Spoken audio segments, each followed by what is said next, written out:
Hospitals are supposed to be places of healing. But what if the walls themselves remember every scream, every death, every shadow that lingered long after the lights went out? Tonight, you'll follow Daniel, a young security guard, as he learns the hard way that not everything inside this hospital is human, and some doors should never be opened. Daniel's first steps into the abandoned hospital were heavy with unease. The corridors stretched too far, longer than they should have, lined with flickering fluorescent lights that buzzed like angry insects. His flashlight beam cut through the dust and shadow, but it seemed the darkness always bent back around him, waiting, breathing. The deeper he walked, the more the silence grew oppressive. Footsteps echoed behind him, sharp, deliberate, but when he spun around, the hallway lay empty. He tightened his grip on the flashlight, the badge on his chest feeling suddenly meaningless against the crushing weight of the unseen. Then came the first sound. A patient room door creaked open on its own, its number scratched out by something jagged. Daniel forced himself closer, his throat dry.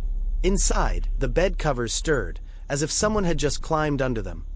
But no one was there. The mattress sank, heavy, forming the impression of a body lying in place. His breath quickened. His instincts screamed to run, but his feet betrayed him, pulling him further into the ward. Beds lined the walls, their frames rusted, sheets filthy.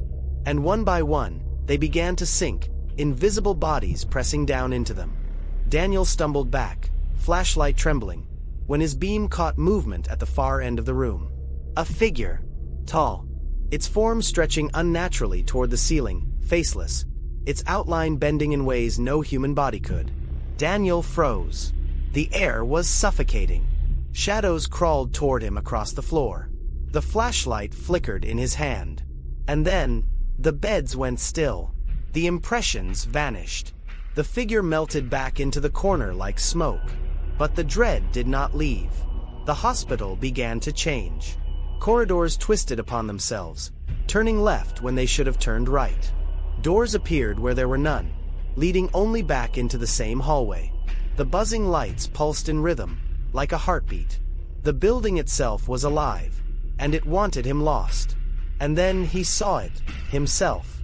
At the end of the corridor stood another Daniel. Pale skin, messy dark hair, tired eyes. His double raised a flashlight too, but its beam was blood red. The figure tilted its head slowly, a smile carving across its face where no mouth should be. Daniel blinked. Gone. But when he turned back, it was closer. His double stepped forward, perfectly mirroring his movements, every step mocking his fear. Whispers seeped from the walls. His name, over and over, whispered in hundreds of voices at once. He pressed his hands to his ears, but the sound was inside his skull. The corridor pulsed, narrowing, squeezing, and he realized it wasn't the hallway twisting. It was him. The hospital was folding him inward. Panic surged. Daniel ran. The corridor stretched endlessly, each step heavier than the last, like running through water. Behind him, something thundered, metallic claws scraping tile, a guttural growl vibrating through the walls. He didn't dare look back. Doors slammed shut as he passed. The flickering lights burst one by one, chasing him into darkness. And then, he stumbled into an open ward, chest heaving, sweat dripping down his face. For a brief moment, silence. Then the beds began to sink again.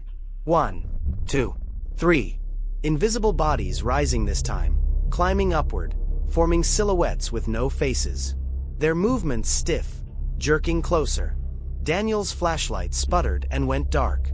He backed against the wall, his breath sharp and uneven. Something cold brushed his neck. A whisper in his own voice breathed into his ear. "You don't belong here." That was enough. Pure adrenaline ripped through him, forcing his body to move. He bolted through the ward, shouldering open the exit door. But the hallway beyond was worse. Longer, darker, stretching like a throat swallowing him whole. The entity's presence followed. Not seen but felt. Heavy footsteps above him, beneath him, inside him. It wanted him broken, consumed, erased. And just when his lungs began to fail, when the pressure of the unseen claws pressed close enough to tear into him, he saw it. A staircase, leading up. He sprinted, every nerve screaming, as the walls bent inward, hands of shadow clawing out from the tile. He pushed forward, ignoring the grip of the dark fingers tearing at his clothes, dragging him down. With one last desperate surge, Daniel burst through a rusted door at the top, and stumbled into cold night air. The surface. He collapsed onto the cracked pavement outside the hospital, chest heaving, body trembling. The building loomed behind him, silent and still. Its windows were dark, watching. For the first time, Daniel allowed himself to breathe. He had escaped. Or had he?